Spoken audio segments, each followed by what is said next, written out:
Apoptosis programs cell death. Now, this is very relevant to bipolar disorder, and I want to give you one specific here, okay? This is this molecule that we talked about earlier in an earlier slide, and the abbreviation is GSK beta, and in normal amounts, it's not a problem. But in higher amounts, it can cause significant problems in the functioning of certain nerve cells. Apoptosis is where there's a gene that gets activated that kills the nerve cell, causes the cell to commit suicide. And early in life, there's massive nerve cell pruning. There's massive apoptosis that's normal. And little kids are born with 200 billion nerve cells, and it kills off half of them, gets down to the final number, which is 100 billion, and that's not pathology, that's normal. But then what happens is the gene gets shut off. Now, this is a process referred to as gene silencing. The gene's still there, okay, but the presence of certain molecules prevent access to the gene. Now, it turns out that there's a second wave of apoptosis that occurs in adolescence. And those nerve cells and nerve pathways that have not been used very much get pruned away. Okay? But then, hopefully, this gets shut down and stays shut down. But there are several pathological conditions where it's likely that this gene gets activated again. Now, in bipolar disorder, there's a buildup of this enzyme, okay, in certain nerve cells, especially in the frontal lobes. Also, for years and years, there's been ample availability of this molecule called beta-catenin. And beta-catenin blocks access to the apoptosis gene. And you better cross your fingers that levels that stay relatively steady throughout your entire life, okay? Now, but what happens is when you have a buildup of this enzyme, it binds very easily with magnesium, which is found in the nerve cells as well. And this becomes a deadly combination because it destroys beta-catenin.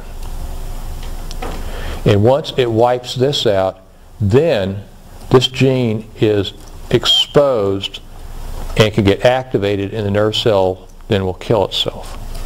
Okay? Now, the good news is that lithium and Depakote, not so far, not the other bipolar drugs, but these two drugs, lithium and Depakote, which actually penetrate into nerve cells. Now, most psychiatric drugs are working outside of the nerve cells on receptors and that sort of thing. But some of them go in, so it goes into the nerve cell, and both of these are real potent in terms of their binding to binding to magnesium. And so lithium and Depakote molecules are sucking up magnesium in these nerve cells. And therefore, it prevents that from happening and maintains adequate amounts of beta-catenin, and it doesn't turn on the gene for apoptosis. Now, I want to kind of digress for a minute and talk about this.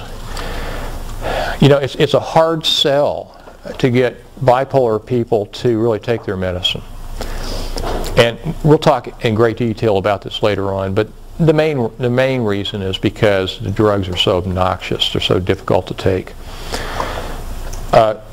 Explaining to people about how some of these drugs can protect the brain, and if you don't take them, there can be progressive brain damage, can be a selling point. And it all depends on, you know, your own judgment about the person, about their reasons for not taking the medicine, about their level of education. I mean, you can talk about this, you can simplify this, you can spell it out, you know, in scientific terms. But I think that even very bright people may say, yeah, everybody says I have to keep taking my lithium. Okay, I will, but then he doesn't, you know, that sort of thing. So in people like that, it's just going to be a disaster if they don't stay on the medications. And we'll see the data later. It's just a catastrophe. So when you can talk to them about this is not just about symptomatic treatment. Okay, I mean it is. I mean it's reducing mania, reducing depression, or maintaining stability. But beyond that, it has a lot to do with keeping you from sustaining what is really progressive brain damage. And for some people, that'll tip the balance. And they'll say, okay, I get it. Okay. All right. Okay, first let's acknowledge that lithium has a very problematic side effect profile. Okay? Lots of side effects. And there's just no getting around that, and we'll get to the details later. Secondly, it is probably one of the best mood stabilizers in terms of keeping people steady. And third, we'll look at the data later, it is the best drug for preventing suicides in bipolar patients who have the highest rates of suicide of all psychiatric disorders. 20% of people with bipolar illness take their own life. And lithium, once you get stabilized on it, suicides drop almost to zero. And so these people that are the internationally known experts are very critical of American medicine because in Europe and in England, for instance, and in Australia, they continue to use lithium a lot and have very good success. And the name of the game, obviously, is you've got to have tolerability. If a person can't take the drug, then all bets are off. But in terms of efficacy and protection against suicide, there's nothing better, okay? And I would challenge you to go back to that instructor and say, here's what I just learned, and I'd like to hear your comment about that, okay? I think that, people here, here's what happens. This is sort of N of one study. This is not unusual. They have one patient who has a horrible reaction to something, and from that point on, ooh, that's a terrible drug. And that happens. It happens with therapists, it happens with physicians. But what if that one bad experience, which for that person was bad, okay? I mean, with every medicine, whether it's lithium or Flintstone's vitamins, I mean, occasionally there can be some people that are allergic or what have you. But if they overreact, ooh, God, that's a terrible drug, then what they may be doing is closing the door in terms of treatment options that may be life-saving. So I think you can probably tell the way I'm coming on here that I have strong feelings about this. This is not to minimize that lithium is a heavy-duty and very problematic drug to use, but once people get on it, it can be a lifesaver. Okay. Now, let's take a look at this. And then we're going to take a break for lunch here in 10 minutes. Okay, well, calcium is important for lots of reasons, okay, obviously in the skeletal system. But what you can do is you can measure calcium levels in the body by getting calcium levels in platelets, and that is going to be identical to or very similar to brain levels of calcium. Okay? Now what's been seen in people with bipolar disorder is if you start having intracellular levels of calcium, that is inside the nerve cells, if calcium levels start going up, and again, you can measure this in platelets. The levels of calcium are going up in platelets. That may contribute to mania.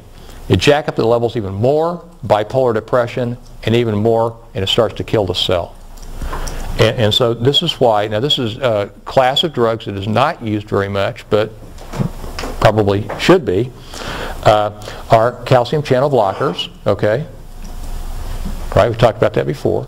But also, look at this, lithium, oh, there's our bad drug, right? Lithium and Tegretol significantly reduce intracellular calcium throughout the body. And as people improve, you can measure it in decreasing calcium levels in platelets. Now, I think the thing about this that's cool is that in psychiatry, they're starting to get some laboratory measures that actually mean something, in terms of being able to kind of look at what's probably happening in the brain without doing something invasive. Yeah? Is it part of a routine blood workup for those with bipolar to measure calcium levels? Okay. These are all very good questions. Is it routine to measure these calcium levels? And I would say no. BDNF levels, most laboratories are not equipped to do that. They could measure calcium. These kinds of findings are new. Like the BDNF thing and the calcium thing here last year, okay? So probably it will take a few years for that to kind of trickle down into normal clinical practice in some way, and it may be harmful. I don't know the answer to your question. But here we're not talking about reducing calcium or increasing it or anything like that. What we're talking about are drugs that on a cellular level are keeping more normal levels of calcium in nerve cells. Okay, and verapamil is a calcium channel blocker, which also happens to be the safest bipolar drug during pregnancy. And the reason it's not used very much is because a lot of people don't know about it, but it's mainly this: you got to take it 4 times a day. And let me just say right now, this is a big deal. Has anybody here ever had to take like 3 antibiotic doses a day, and you on occasion forget to take one? Okay, now think about this. Think about taking even twice a day or 3 times a day and you have major depression. Almost everybody chronically forgets, and you can't establish good blood levels. So a part of the sort of the, not the science so much, but the art of psychopharmacology is saying that's a variable, that's a factor. Because that could, despite what the research says, because in research studies, it's like they would make people, they'd call them up, you take your pill, or they'd make them, here, open your mouth, I'm going to give you the pill, or they pay them money or something like that. In real life, what are people going to do? And a lot of times they're just going to forget. I mean, they're not intentionally being non-compliant, they just forget. Okay.